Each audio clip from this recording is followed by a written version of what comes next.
Tere tulemast!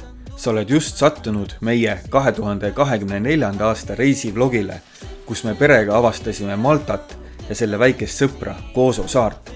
Järgmistes osades näitame, mida kõike vahvat perega Maltal teha saab ja selgitame, kas see tagurpidi liiklus tõesti paneb närvid proovile või on see lihtsalt osa seiklusest. Keera end mugavalt sisse, haara snäkid ja lase end turvakontrolli vahele jättes Maltale lennutada. Esimeses osas pakime, valmistame ette tehnikat ja tutvustame teile ka Malta lõbustuste pealinna St. Juliani. Let's go!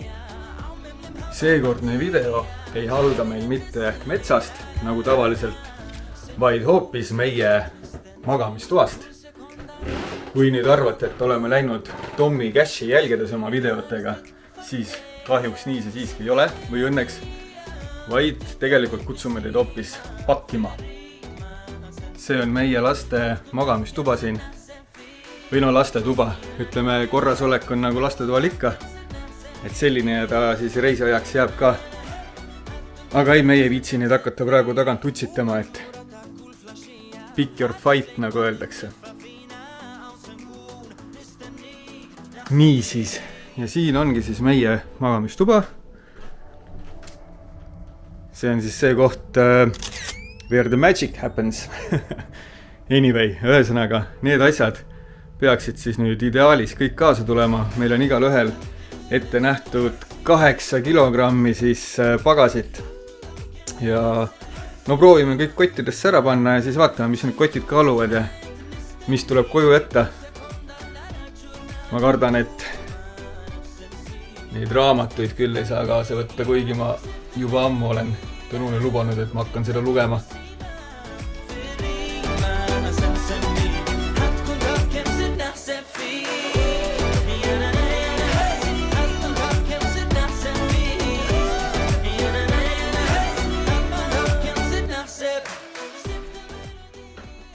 Tulemus sai siis selline, et kotid on pakitud, kaalud on umbes selline 400 grammi üle iga kott, aga ma arvan, see pole probleem.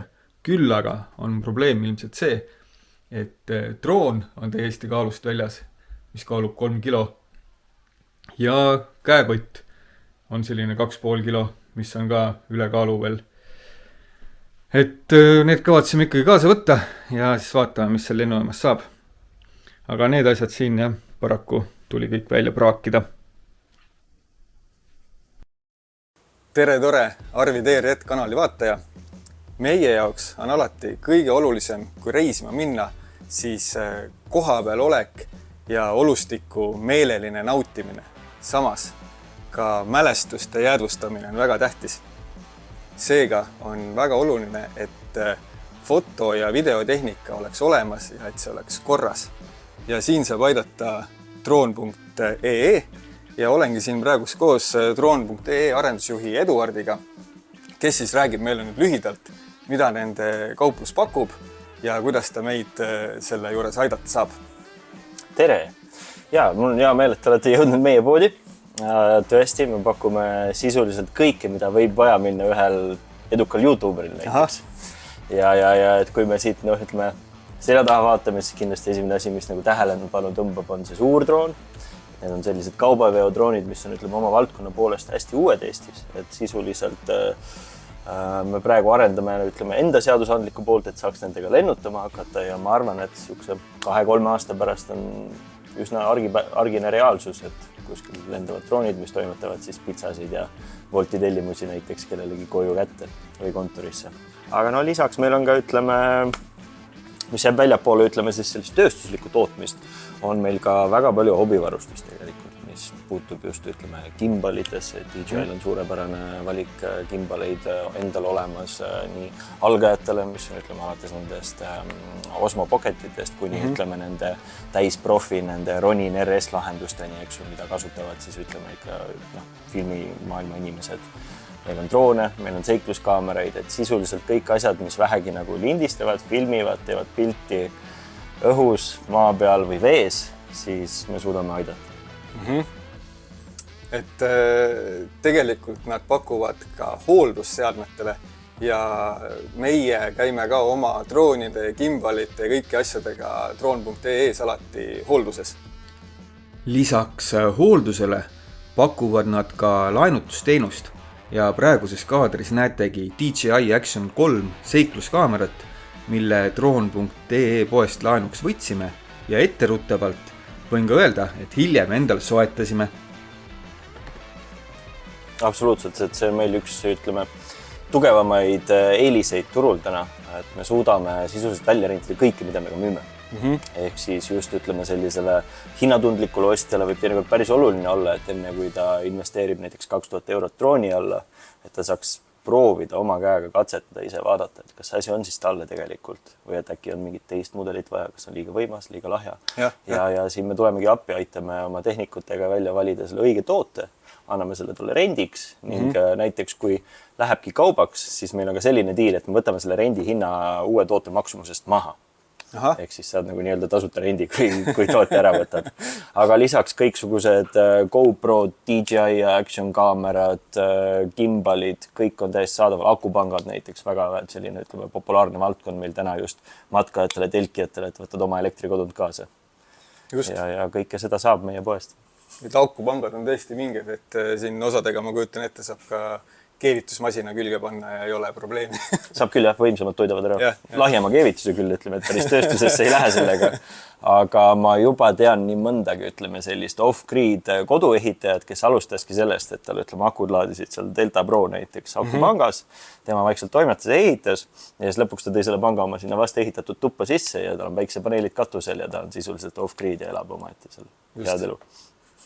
Et kui nüüd rääkida sellest Malta reisist täpsemalt, siis mulle nagu väga meeldib juttu ajada, lora ja nii edasi, aga tegelikult seekord on meil selline plaan, et me hakkame kohalikelt inimestelt otsima selliseid huvitavaid lugusid ja siis näitame teile ka muidugi neid ja praegu on mul selline suurepärane võimalus, küll mitte Malta elaniku käest, aga Eduardi käest selline esimene lugu välja pinnida.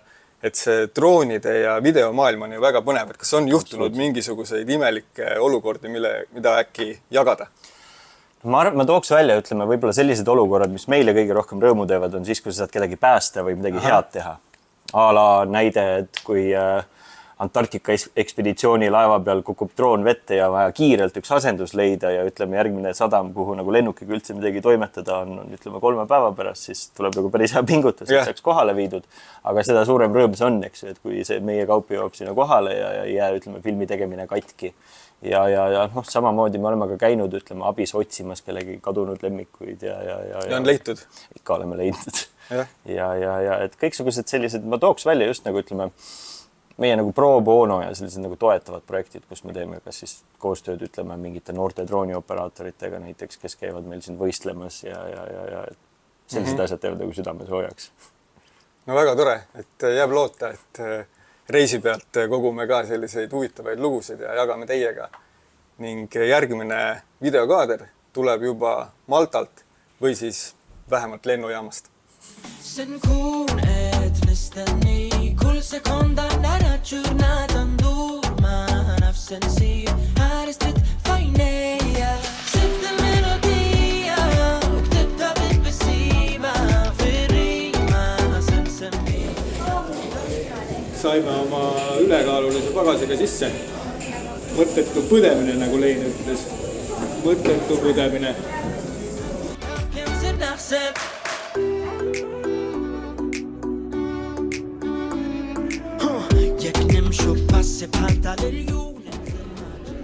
Eesti aja järgi on kell 1:30, kohaliku aja järgi 1:30. Pere on üsna väsinud, aga meie leidsime üles enda rendiautokoha. Ja võtsime kõige odavam auto, 172 eurot, 2 nädalat 172 eurot. Ja peaks olema Fiat 500. Vaatame siis, mis meile antakse. Tõepoolest, Maltal on autorent väga odav, küll aga on kallis kindlustus. Kui rent maksis 172 eurot, siis oleksime pidanud juurde maksma 27 eurot päevas kasko eest mis oleks teinud kogu rendi hinnaks 550 eurot 2 nädala eest. Kui tahad teada, kuidas meie saime kokku 2 nädalaks kaskokindlustuse kõigest 15 euro eest, siis vaata kindlasti ka järgmist osa, kus sellest täpsemalt räägime.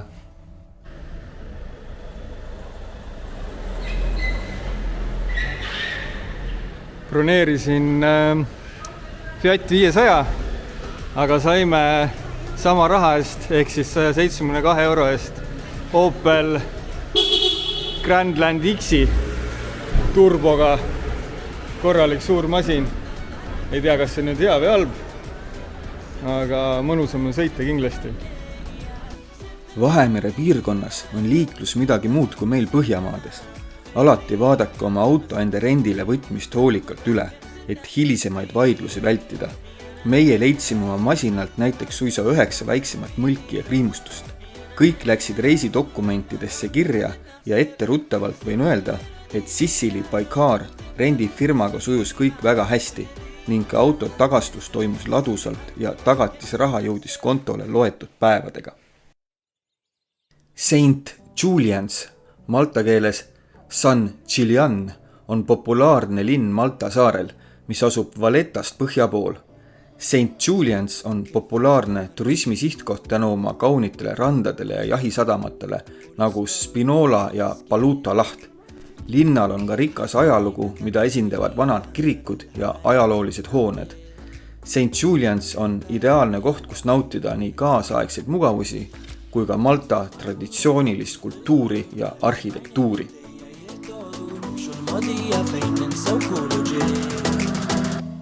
Sen kuun, et nestani kull sekonda nära ġurnata ndurma nafsen siia äärestit fajneja sifta melodia. Maltalased armastavad väga kasse. Ka taamal paistab üks 3 või 3,5 meetrine kassi kuju ning harvad ei ole ka need juhused, kus parkides on tehtud eraldi kasside jaoks alad. Kui Eestis üritatakse saada kõik kassid kas kodudesse või vähemalt varjupaikadesse, siis Maltal on kassid au sees ja nende jaoks on tehtud sellised avalikud alad. Kassid on muidugi kastreeritud, kuid sellised ühiskondlikud loomad ja naudivad oma olemist ikka täiega. Kuigi soe ilm on väga mõnus, siis üks miinus on tal ka. Nimelt sellise suure kuumuse ja niiskusega ei ole mitte midagi teha selliste lahedate suurte kaptenivuntsidega, nagu mul on. Kuid ka siin tuleb Malta kohe appi. Nimelt on terve Malta saar täis erinevaid juuksureid või täpsemini öeldes barbershoppe. Üks selline on ka minu selja taga ja sinna kohe oma sammud sean ja lasen oma kiharad ja vurrud korda sättida. Sain teada, et Blind Stag Barber on tegelikult samas grupis kõrval asuva Iiri pubiga ja neil on sama iirlasest omanik. Minu juuste ja habemeest hoolitses barber Colin, kes oli samuti just Iirimaalt saabunud. Barberi töö on palju enamat kui lihtne juuksuritöö. See on täpne ja personaalne teenus, millele järgneb tihti ka värskendavate jookide pakkumine.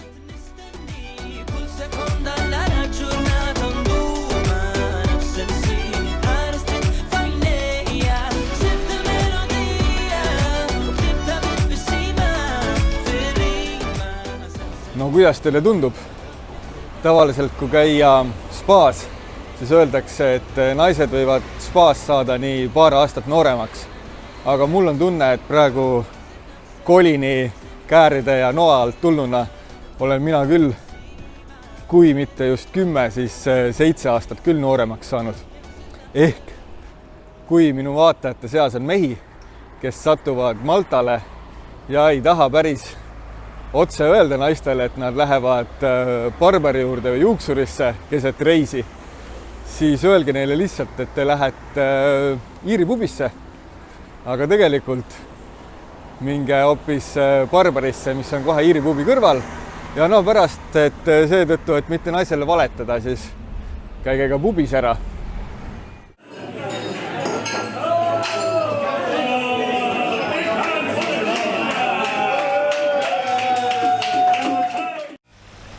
Maltal, aga eriti just St Juliani rannas on sellised rannakaljusse uuristatud vannitaolised asjad ja neid kusjuures nimetatakse ka Rooma vannideks.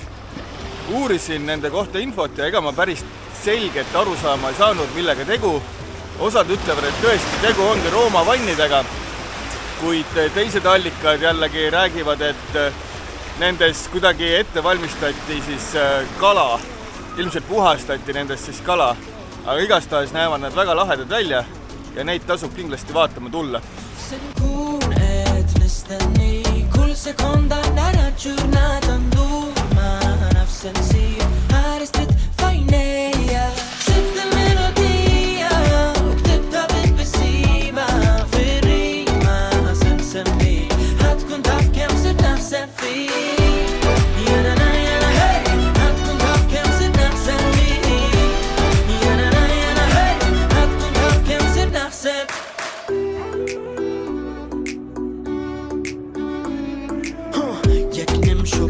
بحالتا لليون مثل الماجير وكين الفابور ممشخين متلوف بكنالا اتروف سرنيش هنشالو موت مادية شخين البو بالمستخية Maltal on palju traditsioonilisi üritusi, nii usuüritusi kui ka lihtsalt rahvapärimusi ja traditsioone.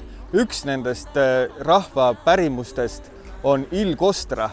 Il Kostra on selline sportlik harjutus, kus noored mehed jooksevad siis sellisel rasvaga määritud kaikal või vaial, mis on vee kohal ja kus on lipud otsas ja üritavad seda lippu kätte saada. Joostakse siis palju jalu ja kui see ei õnnestu, siis kukutakse vette vahel õnnelikult ja vahel õnnetult. Ja kes siis esimesena saab kätte viimase lipu, saab mingi auhinna, antud juhul karika. Läheks jookseks isegi, kuid leen ei luba. Las kohalikud mehed jooksevad. Maltal võib ujuda pea igal pool. Vette saab minna otse kaljuselt kaldalt või ujuda basseinides. Lastega peredel on St Julianis kindlasti mugavaim rand just Valuta Bay. Seal läheb vesi aeglaselt sügavaks ja pidevalt on kohal ka vetelpääste.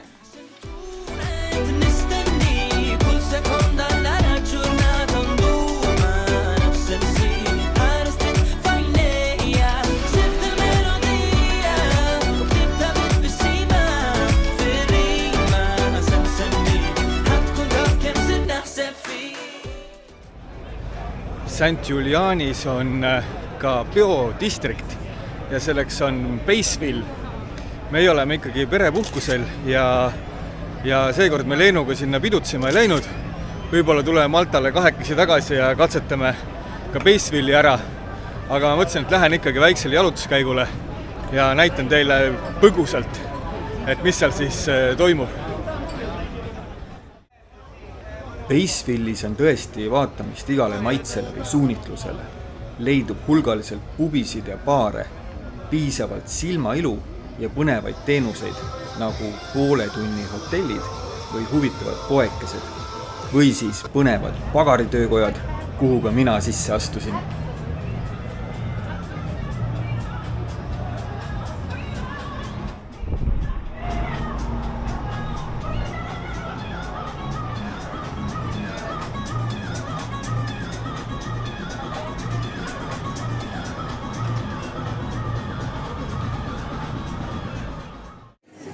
Terve see Baseville'i linnaosa siin St Julianis on siis samasugune nagu Tartus autovabaduse puiestee ehk õhtuti pannakse kõik tänavad liikluseks kinni ja on avatud siis ainult jalakäijatele.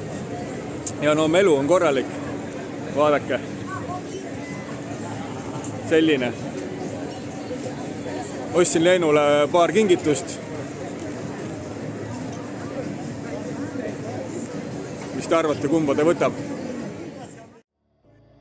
Niisiis, meie pere Malta reisi esimene osa ongi nüüd purgis. Kui teile meeldis ja päikesetõus taustal paneb ka silma särama, siis tellige kindlasti meie kanal. Järgmises osas läheme juba Malta päris pealinna Vallettasse. Uurime vana pealinna Medina saladusi, käime Marsaksloki kalaturul ja matkame päikeseloojangul Tingli kaljudel. Ära maga maha. Järgmine osa tuleb nii põnev, et isegi päike jääks vaatama. كل سكوندا نرى جورنادا ندور مع نفس النسير حارس